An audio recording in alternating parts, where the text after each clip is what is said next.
Good morning. Hello. Hello. Let Good me morning. turn up the volume a bit here. How are you? I am doing well. How about yourself? I am well. Yes, there we go. Desperate need of turning up the volume. There we go. Goodness. Yes, I am doing well. Busy but well. And have yet another. So if I sound a little bit croaky this morning, although it's not too bad this morning, but honestly, the UK is like a petri dish. It's just ever since I moved here. I mean, I've been here a long time, Yeah. almost 2 decades, and it's not just because of the current situation that I'm saying that. It's always has been. It just and the British lurgy is a whole nother level. It's a whole it's a whole nother level. So I mean, it's just the climate's perfect for it, isn't it? The climate is Yeah. just it's never enough to kill it quite. Do you know what I mean? Yeah. Any end of Yeah. cold or well, it's not a bit. There is a bit at like the extreme ends of like summer and but Mhm. the summer and the seasons here are a bit muted. They're not as you know what I mean, distinct. And Right. anyway, so just you can just get sick anytime. You just get it. It's just Yeah. ridiculous. Anyway, Must but be. hey, samsara. This is another one of the Oh lovely yeah. things of samsaric existence, eh? So what It were you must be. It must be because of the humidity, because Britain is always fairly damp, right? I mean, even in yeah, the yeah. summer. It's the humidity, the temperature, it's just perfect for, and I mean, it's the size of Pennsylvania. It's the size Mm. of my, you know what I mean, my home state, right? Yeah. But it has the population probably, well, when I first moved here, it was like the population of California. It's probably double now or something. It's probably more than Uh, that now, population, more than the population of California it has. So it's pretty wow. densely populated. So Yeah. it's just a recipe for for Disaster. you know for all kinds of you gotta have a tough a tough immune system to live in the UK. You got to be tough. You got to stiff upper lip and all that. Yeah. Yes, So indeed. Very good. so I haven't actually legitimately caught a bug, like whether a cold or the flu, in probably 5 years for some yeah. strange Wow. reason. It No, may nice. have something to do with the Japan's very sanitary country. People, clean, Indeed. Yep. And very sanitize strict about everything all certain the time. things. Yeah. Very strict about certain Yeah. certain other things. So yeah, that makes Could have sense. something to do with that. I don't know, but for And it's whatever strange reason, I have yeah, not had a cold or the flu. And of course, now that I'm saying nice. this, next week I'll be Yeah. my karma will prove me wrong. But I Yeah. have No, not exactly. up That's until that's this good. point. I used to be like that. I used to be like, I hardly ever got sick when I lived in the States. When I moved to the UK, whole nother story. Like, yeah, I just never got, it was very like, every maybe, every other year, maybe I get a cold. Every few years, maybe get the flu or some kind of stomach bug every few, 3 or 4 years or whatever. But no, since here, you just have no chance.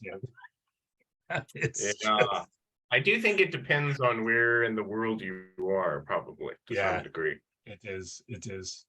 But it is just what it is. I think it's just like I said. I think it's down to the climate of here. It's not saying anything disparaging about the UK or Right. way they do things or anything like that. Because it was, I mean, as far as recent events, it was pretty. Yes, it was well. Anyway, I won't get into all that. Yeah, but it's not to do with anything the way they do things. It's just I think it's just a climate. It's just a climate thing. Yeah. So. No. Anyway, so yeah. Yeah. All right. Well, shall we jump into it? Yes. Do you Shall we have any? I know I shared that quotation from. Well, first, I guess we should open with. Yeah, that's why I'm sort of getting situated. So I have my beads and things here. And getting so I can sit properly to do this. Anyway. Very important. All right, Gasho. Namo Amida Butsu, Namo Amida Butsu, Namo Amida Butsu, Namanda, Namanda, Namanda, Namanda, Namanda.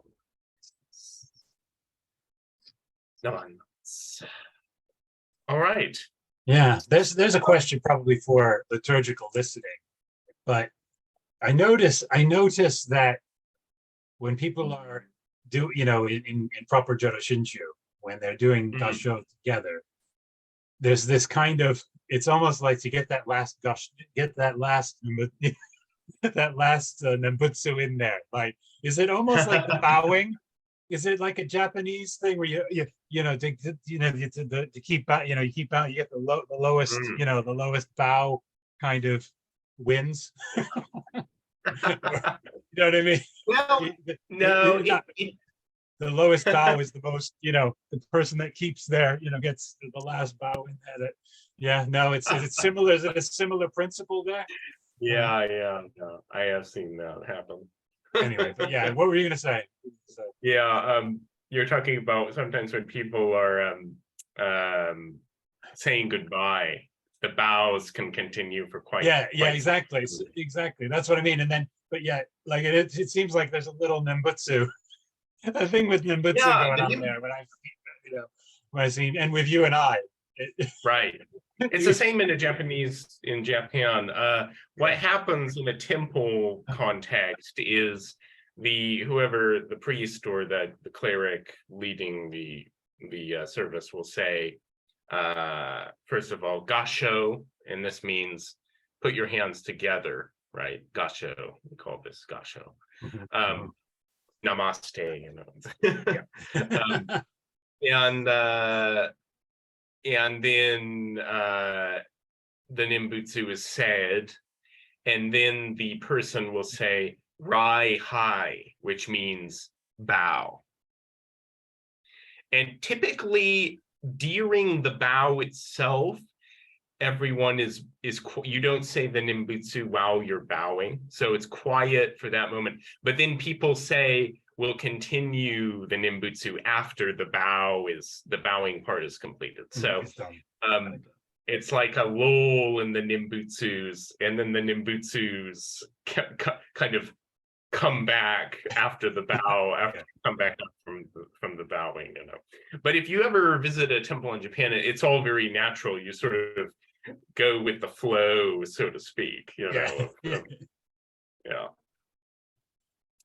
But there's no particular rule regarding it. It's just okay. I just wondered if there was it was just an observation, just a sort of a humorous little. Well, I probably or question, I probably have the habit that I've picked up from attending Dharma services and temples in Japan.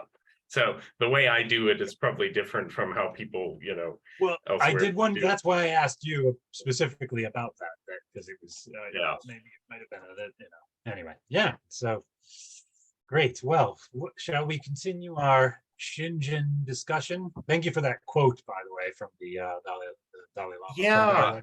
From the not from the Dalai Lama. It's from his Dr. Barry Curzon. Yes, Dr. Barry Curzon. Yeah, who served with the about the joy, the joy of anyway, of the path of I follow joy of the Dharma, joy of the teaching. Yeah, I follow. It kind of echoed. Oh, sorry. Oh, please. Yeah, I kind of, like I said when I responded to you, it was kind of affirming, reassuring to me, because it kind of echoes what I say to people when I try to explain that aspect of about the the joy of the Dharma, or the peace of the Dharma. It's like an underlying. It's not like I'm a bamboo, so life is what life is, and I still got to live out my karma for the rest of this life, and so on and so forth, or for however many until Shinjin arises and I go to Pure Land. But the what was I going to say? But when I try to explain that, that's what I've experienced in, I guess you could say in the process of encountering the Dharma, in the process of learning the teaching of Buddhism, and the process of learning Jodo Shinshu teaching, in the process of Shinjin, calling it the process rather than settled Shinjin. But I try to explain that it's not a like, hey, jump for joy. Sometimes I feel a real joyful elation when I we're in a discussion I've experienced, that Dharma dialogue, or get really excited about it, enthusiastic. I feel a genuine joy about it, but just underneath, though, that it's an underlying kind of peaceful joy, not a. Do you see what I mean? That is kind of always there, even if I'm not saying it's I have any special mind states or have achieved anything. It's just but yeah, anyway, it was just reassuring, because it did kind of echo. Should we read what he says? Yes, I was going to bring it up and give it context, because I think it would be a good place to start, because we kind of didn't finish the joy topic, I don't think, did we? And let me let you share your screen. Let me just let me. Oh no, I don't want to share. I just want to change the settings. There we go. So if you want to share your screen, let me see if I can get it up here. I've got it on my phone here. I can read it out, but we can put it on screen. Yeah, I have it. So let's go ahead and share. And here we go. Okay. So this is the quotation or the post by Dr. Barry Curzon, and I do believe he personally manages his Facebook page. So these are his thoughts, quotations. Okay, not those of not those of his of handlers or admin. It's his actual. And of course, Dr. Barry Curzon I'm not saying anything about Dr. Curzon by that. That was just the general humor about social media and media in general. Anyway, going back. Yes, please. Sorry. Continue. Of course, Dr. Barry Curzon is ordained in the Tibetan Buddhist tradition of His Holiness the Dalai Lama, the 14th Dalai Lama, which of course the wonderful picture of the Dalai Lama you can see right there, with all his a joy. And so let me just read the whole quotation. Yes, please. Having a home to return to is nourishing. It buffers against burnout. It reduces self-doubt. It reduces anxiety, fear, and suspicion. It abides in the present moment in the center of our chest, in our heart chakra. It is not a physical home, rather our spiritual home. It is cultivated through the practice of love and compassion, augmented by the practice of wisdom. It is a place of safety. It is a place of radical honesty and transparency, bathed in trust. Joy is found here. It is not an excited, sensual joy, rather a lasting, subtle sense, a profound well-being. Come home, Emaho. Namo Amida Butsu. Namo Amida Butsu. Yeah, this is a great text here. And I think, this right here, having a home to return to is nourishing, Mhm. the kimyo, taking refuge, returning to our true home, which is, in Jodo Shinshu, is Amida and the Pure Land. The Pure Land is like our true home, and Amida is our true parent, as Shinran says. Is exactly what he says here. It buffers against burnout. It reduces self-doubt. I think that's a problem that often self-doubt about our doubt, and so Yes, on. And indeed. doubts upon doubts upon doubts. If we follow our self-powered mentality, right? It reduces anxiety, fear, and suspicion, of course. That's day in the life of a samsaric human being. That's just, what I mean? That's just, that's daily life, anyway. Yeah.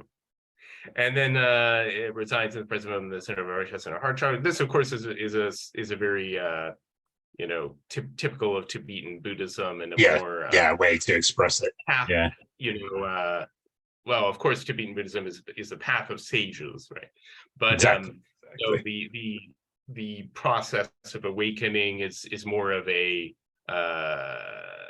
we wouldn't necessarily use the exact same language, but what he's saying is right here is very important. It's not a physical home, rather our spiritual home. So, the Pure Land is not a place we can go to if we build a rocket ship big enough. It's not an objective, planet or something like that. Warp speed won't get us there. Warp, not even warp 10, or in excess of warp 10. No.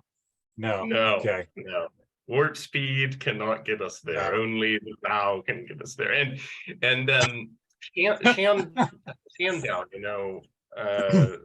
the great Chinese master, who's one of the patriarchs of our school, discusses this in detail about, why is it said that the Pure Land is in the West? What about the North and the South and and all of this? It's a very interesting conversation. But the point is that the Pure Land has to be spiritually understood and interpreted and experienced, right?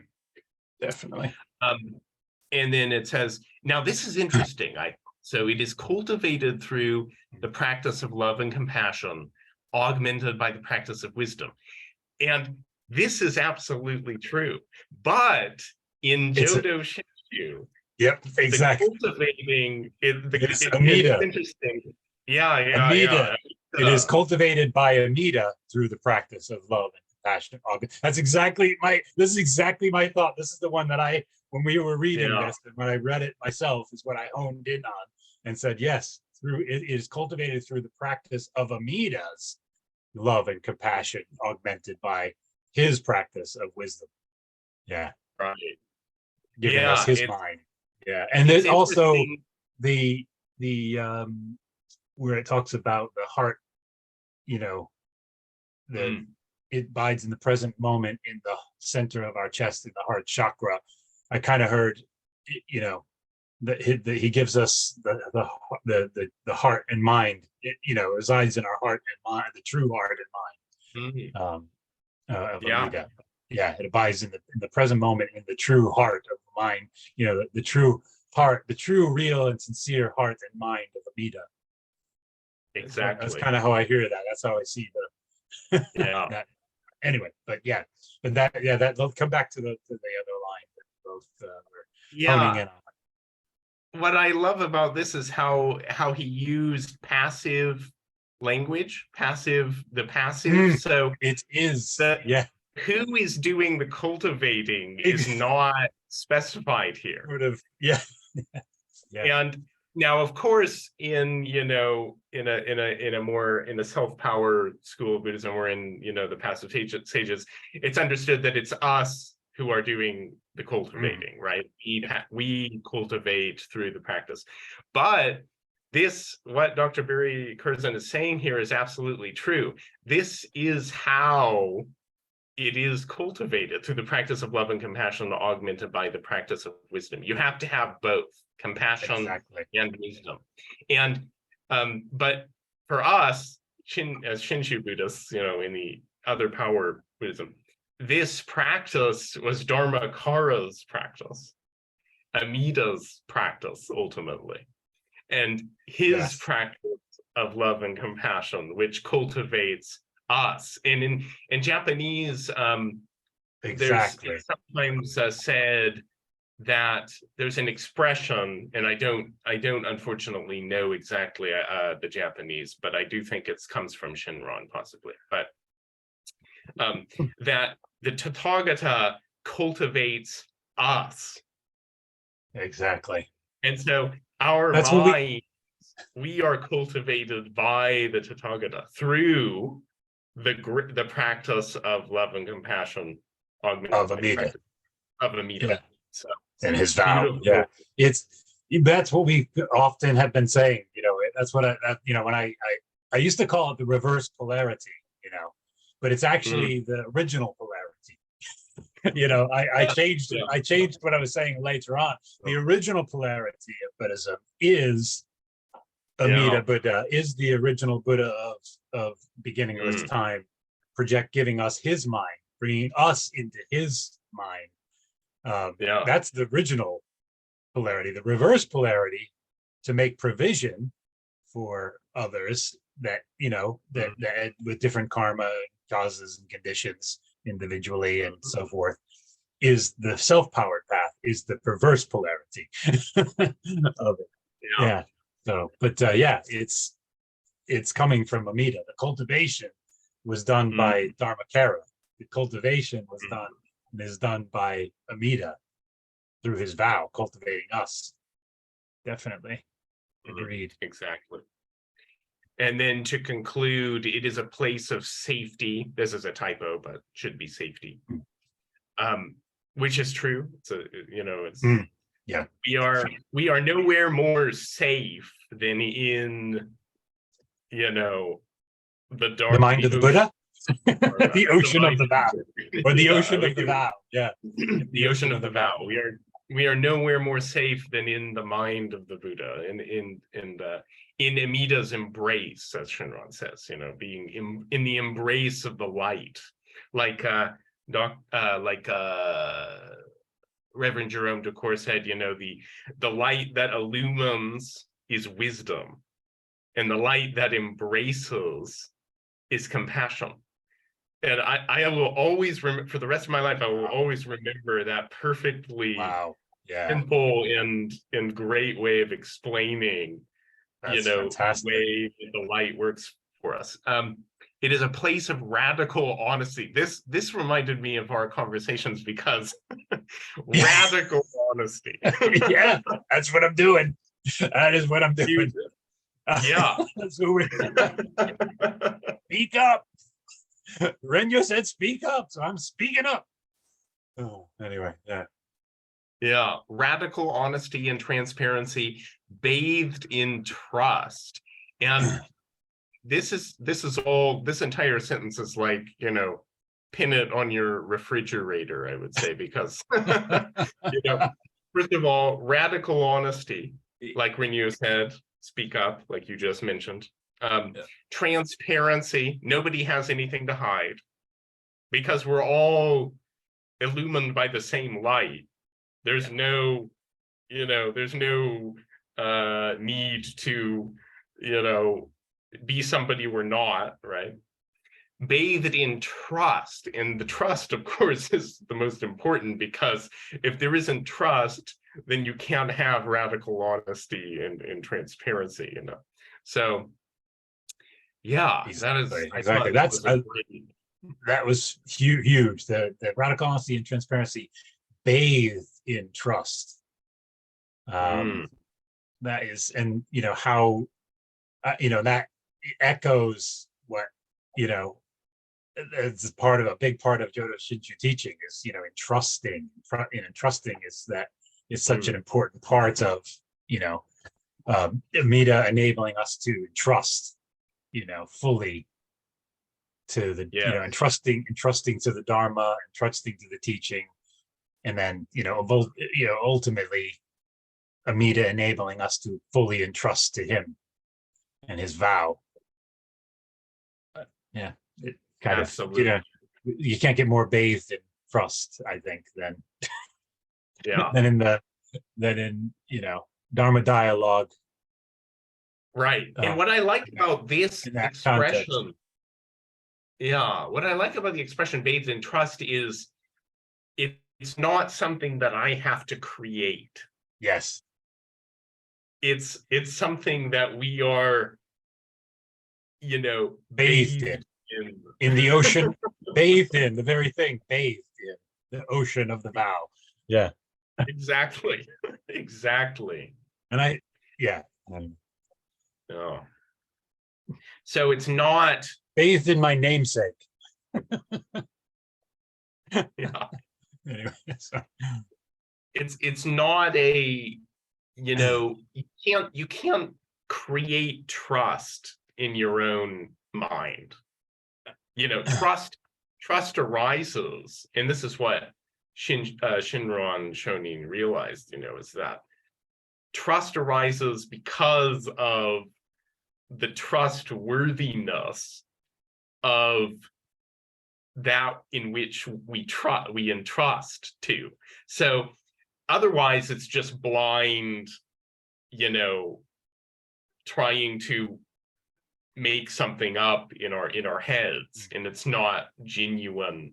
And that's why in Shinshu, Shinjin, like I kind of mentioned, there's a tendency to sort of isolate it and treat it as like a thing that's doesn't, but it's really relational. It arises through the light and through the name and through our encounter with that. And we can't just talk about it as if it existed in a vacuum, because it's a relational and a dynamic thing.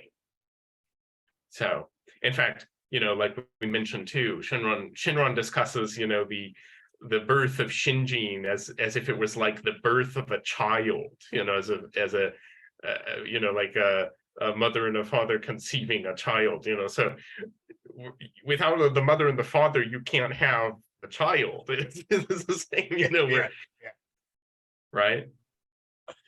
Okay, and so then of course we've been talking about joy recently. So he says joy is found here. Well, it is not.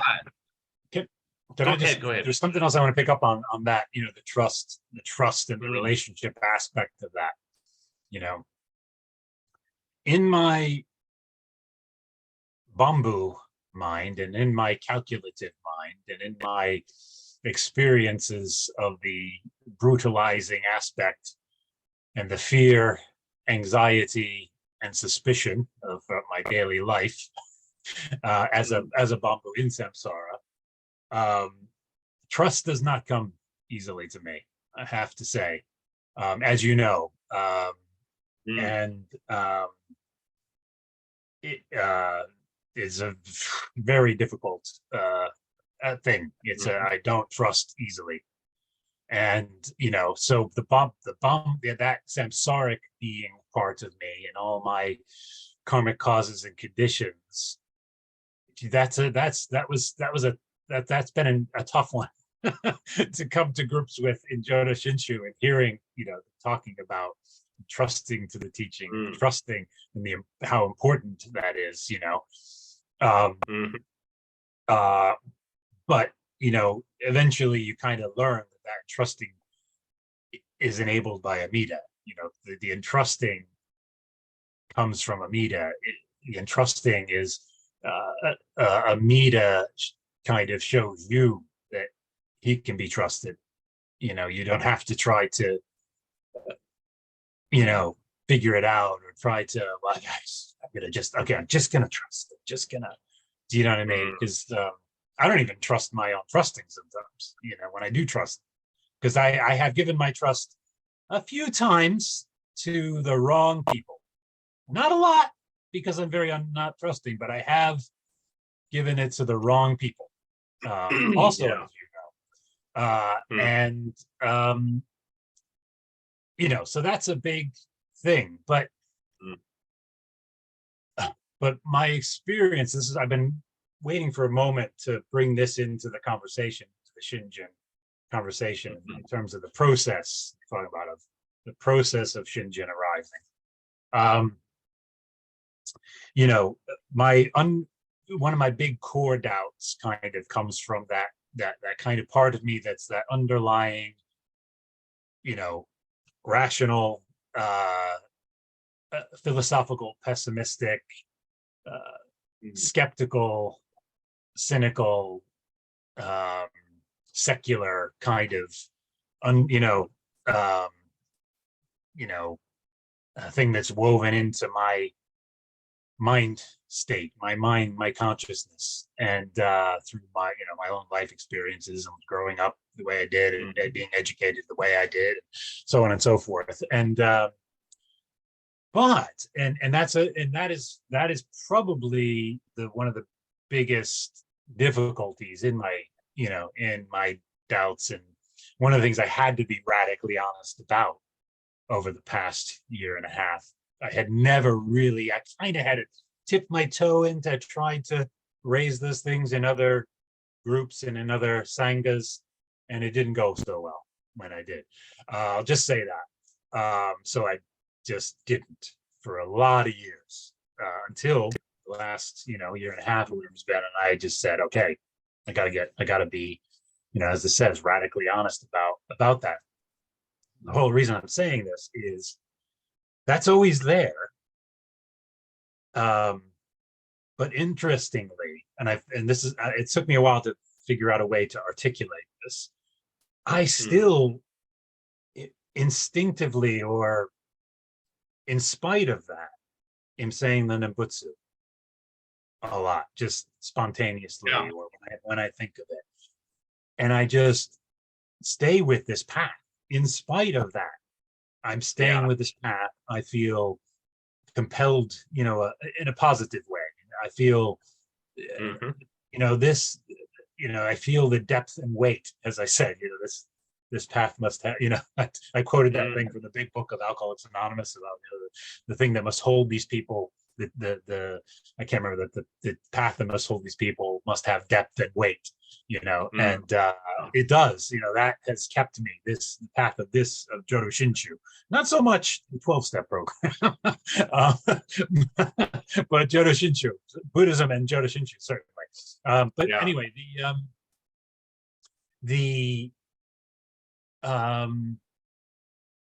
so I do all these things, and I still pursue the Dharma. I still read. I still study. I still listen deeply. I still I prioritize that.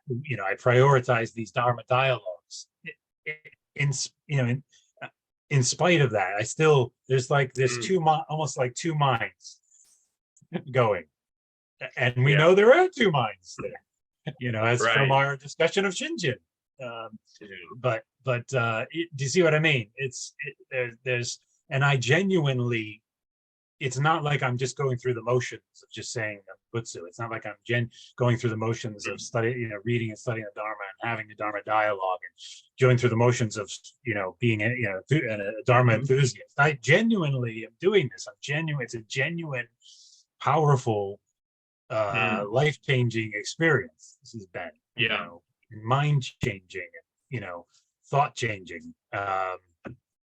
and so do you see what I mean? So that, to me, that it's inconceivable. It's like there's still Shinjin, in spite, Shinjin is arising in spite of me, in spite of my mind, my doubts, my calculation. Calculations, that I are disguised as, rationalist, skeptical, cynical, secularist, kind of, critical thinking, etc. Do you see what I mean? This is still happening. It's still. Oh, absolutely. And I think it's wonderful. And so even though those things are still, they're like the bottom of it. They're like the bottom line thing. Yeah. Those doubts that, others, they pretty much, I think pretty much everything else is kind of done with as far as the barriers and the doubts. That's the core. That's the ones that just haven't. Right. Do you know what I mean? And Yeah. they're still there, and I'm honest about that. But I still am drawn so strongly by Amida to this path, to this, through this.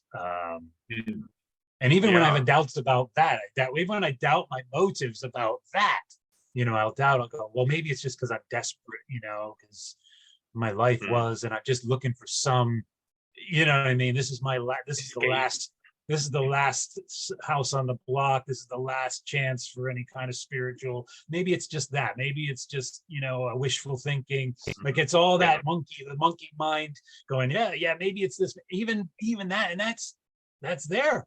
It's there all the time. But in spite of that, I still do this. And genuinely am doing this. It's not like those are genuinely my doubts, but I am genuinely doing this. This is a genuine, true, sincere spiritual path. Well, as much as true and sincere as I can be as a bumbo, but this is a real path for me. This is a real experience. So to me, that speaks to the inconceivability and the power of Amida's embrace, that as strong as those doubts are, and they are the core things for for a Westerner or anybody that has been, come to those kind of doubts about things through whatever means or culture, whatever, it's pretty universal. Actually, those are, if you are trained, if your mind is trained, or you have certain experiences in a certain way, you come to similar, doubts and things. So, so even in spite of that, there's this strong, and I think that's, to me, that's part of the process of Shinjin arising in its inconceivable way. Because that's like, my mind is saying this, and yet my highest priority is Jodo Shinshin. Like my highest, even with the doubts about why that is, it's still my. Do you see what I mean? It's still so to me, that is like, that's pretty powerful. That's pretty amazing, inconceivable. It's not something rational from my, that I've come up with. Do you know what I mean? Or could engender in any way. That's like, So that speaks to this line about the trust. So how much now I'm trusting to the path, to Amida, through this process of Shinjin. Do you see what I mean? My relationship has changed. I had to say, with the teaching, with Amida, with Jodo Shinshu, it's changed radically in the past sort of year and a half or so.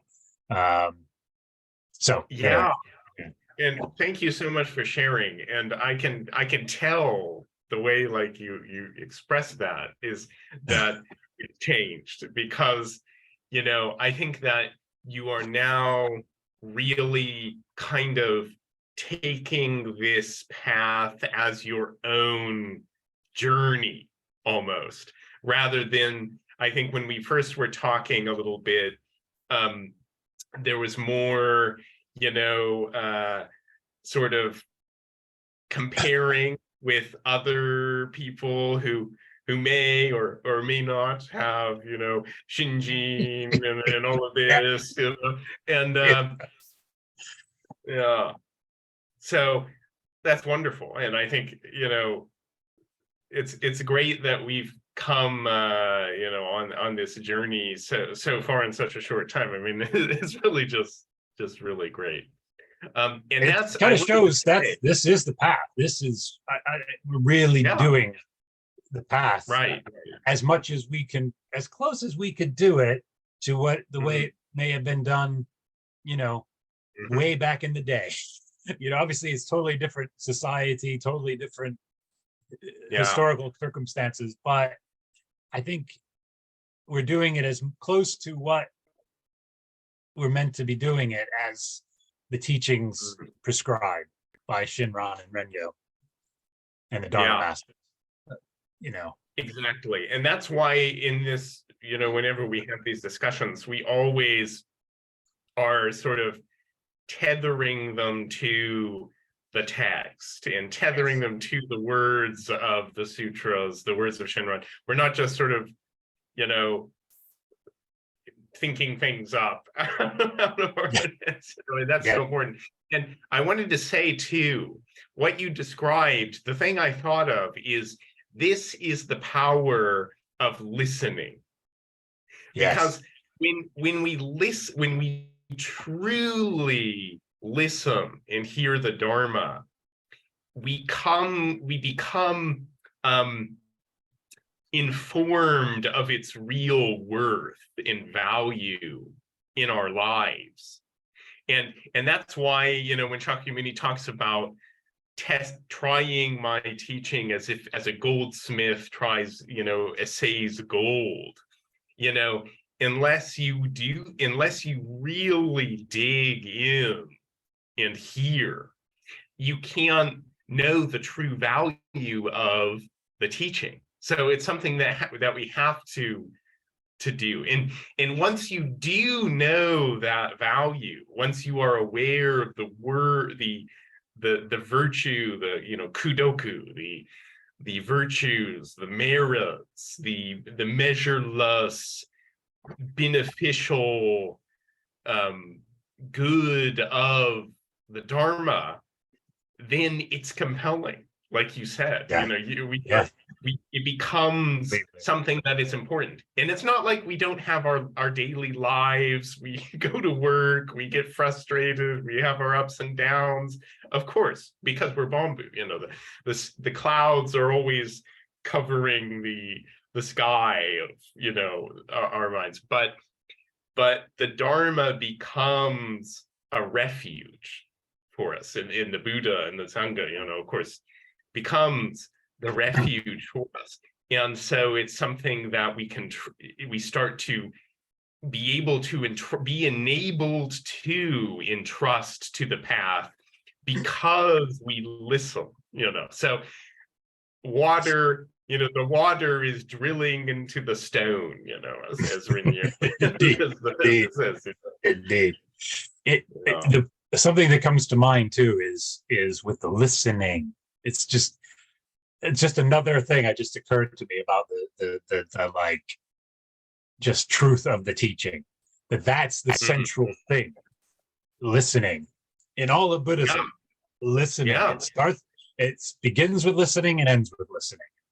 In the middle with listening, and it's and that's essential to Shinju Buddhism, obviously deep listening, and then ultimately listening without doubt, when Shinjin arises, when Shinjin is settled. But when you are listening, there's the active listening, when you actively try, if you're able to do that, if you're able to, to some extent actively listen, your mind is, and whatever in your mind gets pushed aside. Your mind is filled with that person that you're actively listening to. Or, and this is a better way to say it in the context of Jodo Shinshu, when you have somebody who's really charismatic, or the truth is coming out of their face about something or teaching, and you just suddenly your mind, you're not thinking about anything else when you're listening to that person, because your mind has been captivated by what they're saying, the way they're saying it, who, what their presence, whatever it is, and it clears your mind. Your mind's still there, but suddenly for that time, it's it's that what that person's saying, and that person's presence, and that person's. And I think of, that's kind of what Amida does. Of course, that's, listening isn't us, it's not us actively listening, that's the self. I think the self power path would be active listening. Would be a good analogy. You know, in a way. Right. Whereas with Jodo Shinshu, it's more Amida is just his Amida and his dharma and his power of his vow and butsu and his call. That's what he does to our mind, you know, through listening. It just anyway. Well, it's like something along that line. It's an analogy. It's just something I that occurred to me while we were talking. Yeah. I love it. It's kind of like Zonkaku Shonin's head, you know, the hearing itself is hearing through Buddha-centered power. Hearing through is enabled through the other power.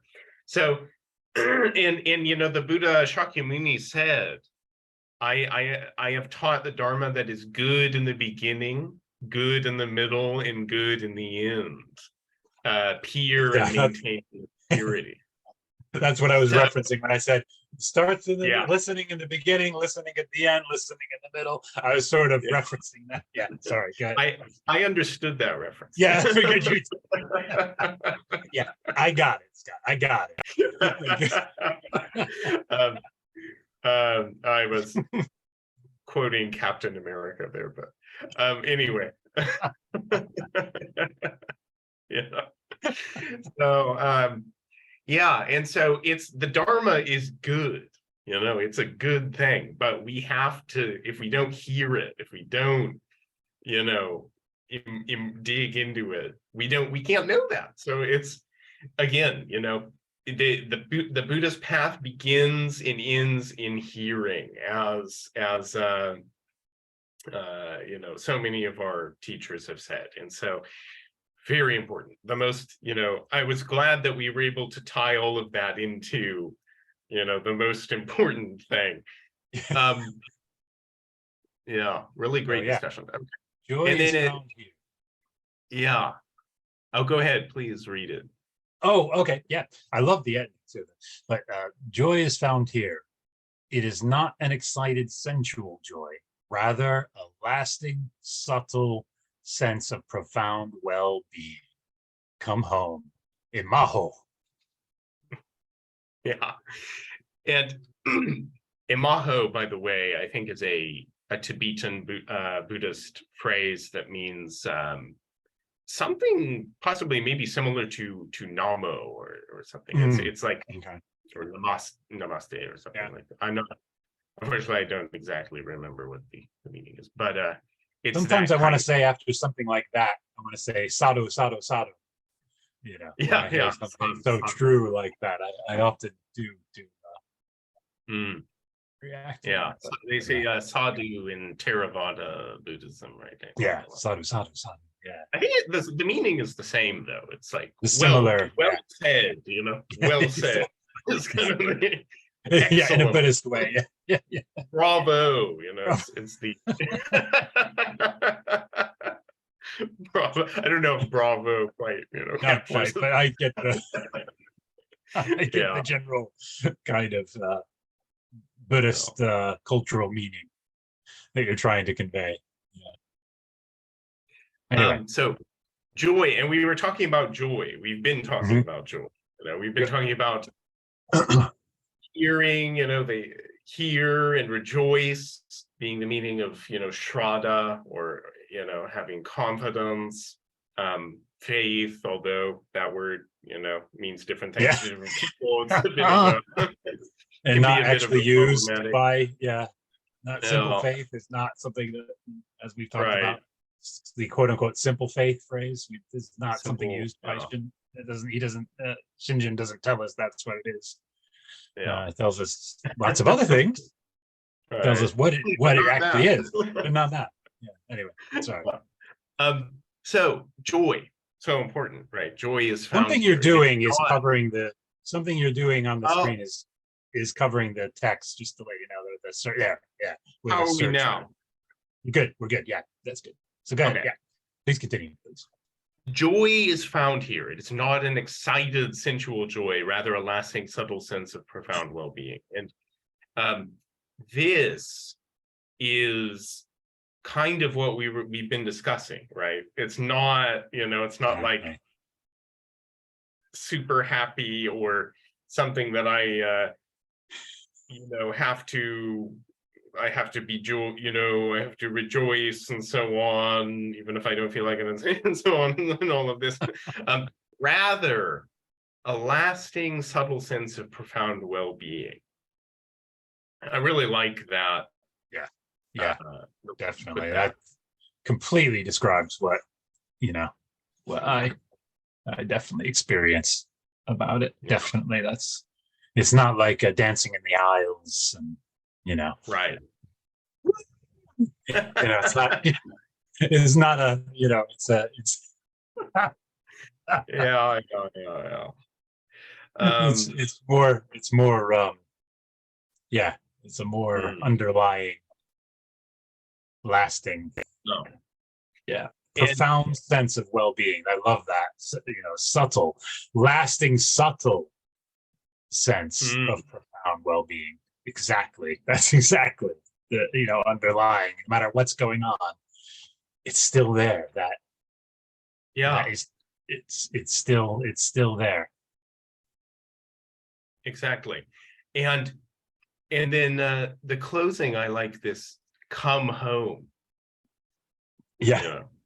Come home. The call, right? Yes. Kimyo. Shinran Shin says Kimyo is the command, the call of the vow, summoning us to trust it. Exactly. That is the meaning of I take refuge, Kimyo. So Shinran interprets Kimyo not as like a sort of declaration on our part, like as in as in some other understandings, but rather it is itself the call of the Buddha, of the Tathagata, to us, calling us, come home. Come home. Yeah, exactly. That's exactly what it makes me think too of the mother's call. Amida being the mother, Shakyamuni being the father. Those in the teachings where that's said. The mother's call. It's time to come home. Time to come home. Shouting out the back. Backyard, or right, wherever it is. ready, out in the street. The front. Yeah. Dinner's ready. The feast, the Dharma's table is set. It's all prepared. Come home. And the thing is I'm thinking of something that Reverend Jerome Decore said too about this. The way there's a phrase in Japanese, Tasuke Tamae, and originally this was understood to mean basically to ask the Buddha to save you, to sort of request, pray, oh save me, Amida Buddha. And Honen Shoni said, someone asked him, well, we're saying Namo Amida Butsu all the time. What does it mean? What does it really mean? And Honen said, well, you should say the Nimbutsu and understand it as asking for Amida to save you. Using that phrase Tasuke Tamae. And it's interesting, Rinyo Shoni also in his earliest letters, he used that phrase. But then he sort of changed it. And the interpretation of the phrase was changed to mean not help me, Amida, but rather help yourself. It's all prepared. It's all here. It's all prepared, and it's given freely. It's more like it's more like almost like an acknowledgement or acceptance that Amida is saving, rather than please save Yeah, me. yeah. It's Amida, thank you for saving. It's Right, exactly. it's more like acknowledging and accepting Amida is saving them, and Yes. and really having knowing that, and thanking them. It's more like thank you for saving. Yeah. You Yeah. know, Yeah, the exactly. Nembutsu of gratitude. The Nembutsu. Right. Ho nimbutsu, right? Ho nimbutsu. The nimbutsu in to repay our gratitude to the Tathagata Amida. So and I thought that is really, I loved how Reverend Jerome Decor put that. Not Amida, help me, save me, help me, but rather help yourself. Help yourself in the sense of the table is set, the meal is ready, the dharma is, it's all prepared, it's all been done, that expresses that's Amida's call. Like the Nutsu is actually right. Amida saying that to us. Is saying exactly, yeah, help yourself. And we're saying the Nembutsu, but that's what's actually happening. So Amida is saying help yourself. This is yeah. And in the Namo Amida Butsu, so in that sense, in the is help the call yourself, itself. Yeah, it is the call, right? And then when we say the Nimbutsu, it's just like you said, it's thank you. I receive, I accept, thank you. It's those two, it's the two sides. It's even in the Nembutsu, you've got the two minds. You've got the Buddha mind saying help yourself, and the Bamboo mind saying thank you. I accept. Why wouldn't you accept? It's like, but anyway. Right. Now, I accept the invitation, but like as if like I wouldn't. Yeah. Exactly. Anyway. So again, tying into this particular text, come home, but the dinner is ready, but the dharma feast is set, is laid out, it's all prepared. Help yourself. Yeah, that is the true meaning. And that ends with that expression of joy, the Emaho. Once you really know that or experience that or come to terms with that or see that, it's like Emaho. It's like yes, Wow. Exactly. That's we often say, or boom, as I often say, boom. Boom. Yeah, and you never know. You never know. Sorry. Sorry, that's a bit of a dark analogy. I wasn't really a bit of a training day reference there. Anyway, the inconceivability, just the wow, and in that wow, we forget ourselves, and we truly arrive. Our mind is cleared of in that moment of wow. You're not really thinking about anything else but the Dharma or Amida or whatever it is. Yeah. And so yeah, I mean, I really loved this quotation, and I thought there was so much in it, even though it's from a different tradition, there's so much in it that we can understand and take from it. That's so I agree. I love doing this. I love looking at other. I'm subscribed on YouTube to other, teachers from other traditions, especially there's two in particular because they really go into the Buddhist cosmology, and they actually are very humorous. Like I have a sense similar. The sensibility of the humor. They're very Canadians too, so there's a Commonwealth connection there for me as well. But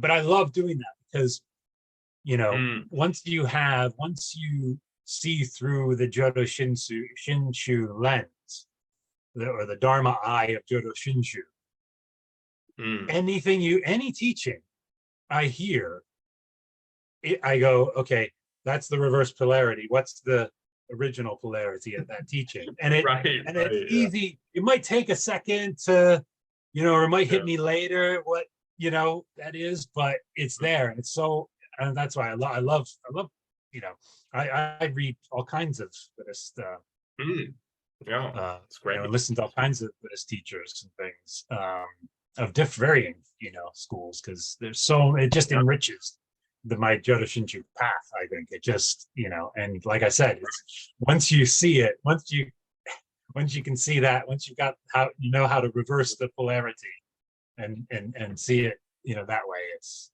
good. It's so good. So yeah, anytime you want to bring that in, well, or continue to, like we both kind of do, bring it in, bring it on. Yeah, occasionally I think we should discuss anything that is related or beneficial or has some real connection. And I thought that passage is actually a great way to sort of wrap up a lot of things we've been talking about in the past. Yeah, definitely. Sessions about joy and about now.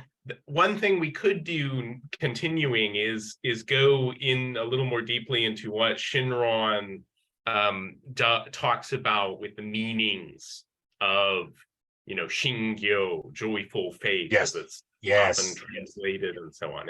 And there's a lot of interesting things there that you may not have heard of if you're not in the real deal Jodo Shinshu, the authentic kind of path. Yeah, I know what you're saying. So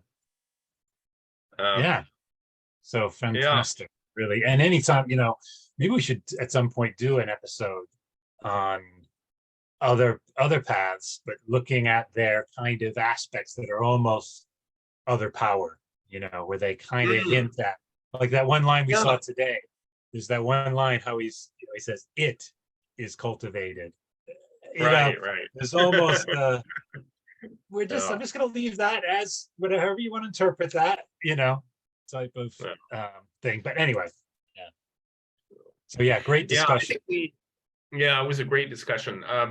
I wanted to, I never got around to it, but I guess I could share it next time. I recently bought a book. It's actually out of print. This is Kyogyo Shinsho. Oh, fantastic. Shinsho. This book was published by Honganji way back like 30, 40 years ago. Oh, wow. And it is a beautiful, beautiful printing of Kyogyo Shinsho. And it has the alternate, this is the Honganji's printing, but or version of Kyogyo Shinsho, because every Shinshu school has their own version. But at the bottom, it shows all the different readings. So with other schools' versions, how fantastic! Yeah, that's great. That's so Hongwanji to do that. And Buddhist. That's very Buddhist to do that as well. And then in the back, we can discuss this again. Maybe we should. I could introduce this in another episode as well. But in the back, there's a message from the previous, the father of the previous Monshu, or chief head priest of the Hongan, Yukoku Monshu. And then there's another letter, because this was a reprinting. There's also a letter from the previous Monshu. So there's actually, not only is this a book that is you can no longer buy off the shelf, but it has two messages from previous Monshu. So this is a book I will certainly treasure. I found this on absolutely. For like a really good price. It was like only $40. I couldn't believe it. And then this is what I really love. That is amazing. This slightly thinner book. It's actually two books. Yeah. Like this. The thinner one has the reading. So if you know Japanese, if you read this, you can actually read the Chinese characters, because it shows you the reading. So following along with this book, with these two books, you can basically read Kogyo Shinsho. So really great. I'm planning to use this in our future discussions whenever, because I think Definitely. sometimes we should sort of look at the Chinese I original agree. kanji, you know? I completely Just agree. to- Yeah, I completely of agree. course- There's a Yeah. I completely agree. There's a Zen monastery in the States. Um, actually in Pennsylvania. I don't know if it's still there now. Zen Mountain Monastery, I think the name of it was, Pennsylvania. I think it was near the Lehigh Valley or something. I don't know if it's still around, but I remember investigating that at one point to, maybe, go and check them out and, go and check them out. Like I'm gonna check out anyway, it's just so arrogant, isn't it? Like the way we think, isn't it? But anyway, but they had a whole, I think it was in their sort of about us, page of the website, a whole thing about how like you could see on every single page of their website, they had both, for whatever they were kind of illustrating and showing, they had both the English and the Japanese, and they do the same thing in their sessions and in their dojo, their zendo, and in all their liturgy and everything, both English and the Japanese, everything was. And they said, because while we want to, we want to embrace our own, karmic causes and conditions in being in America and the West and but we want to do it in a gentle way. We want to have both the, the original. So, anyway, I totally agree. Yeah. And it's just something about that stayed with me. There was something about that ethos, that thinking that stayed with me, that I thought was very wise and very made a lot of sense, and especially from a Buddhist standpoint to do that. But anyway, so we definitely, let's do that as much as we, and we have actually done that quite a bit. Let's to the Japanese, we'll read a I try passage to and you'll say bring it in. the actual Japanese is this, which highlights a whole nother levels of meaning. So we continue to do that and do it more. The more the merrier. Absolutely. Again, if we really want to get to the core and dig into the deep meaning, you have to go back to some degree to the original text, right? The original sutra, the original commentary, the original scripture. So we'll certainly, I certainly intend to continue to do that when it's practical and relevant going forward. And of course, given my limited knowledge of these things, Japanese. Well, your limited knowledge is like to me is like a veritable king's library. Is the so compared to my knowledge of the Japanese and the texts of Jodo Shinshu and Buddhism in general. But anyway, so thank you very much. Another fantastic thank you. question of I still haven't actually decided if I'm going to call the series Shinjin Arising or Shinjin Rising or Shinjin something special. I really like the Shinjin something special. Something special. The problem is with the something is the thing part of that. The something special, the thing. Well. But anyway. Right, but it certainly is expressing. I think, expressing it's the meaning. Look at the meaning. Right, not the words. Look at the meaning. Exactly. All right. Well, shall we do some? Shall we? Yes, absolutely. Do some Gasho and Nimbutsu. Yes. Namo Amida Butsu. Namo Amida Butsu. Namo Amida Butsu. Namanda. Namanda.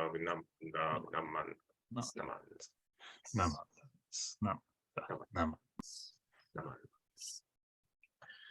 All right. Well, I will catch you again next week. Hopefully Next week, Yeah. yes, indeed. Sorry, I haven't been so quick to get back to you on Messenger.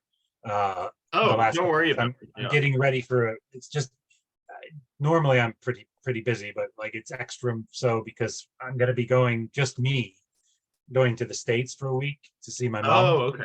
and so Yeah, we're yeah, yeah. trying to get a bunch of things done. We're getting a greenhouse in our back garden, and now we have an allotment and trying to get that all set up. Yeah, So yeah. it's kind of like, and just in general, there's just busyness. Gotcha. Yeah. Yeah. Anyway, No worries. all right. Yeah. Well, take All care. right. All the best. Yeah. See you Take next week. care. All Bye right. bye. Bye.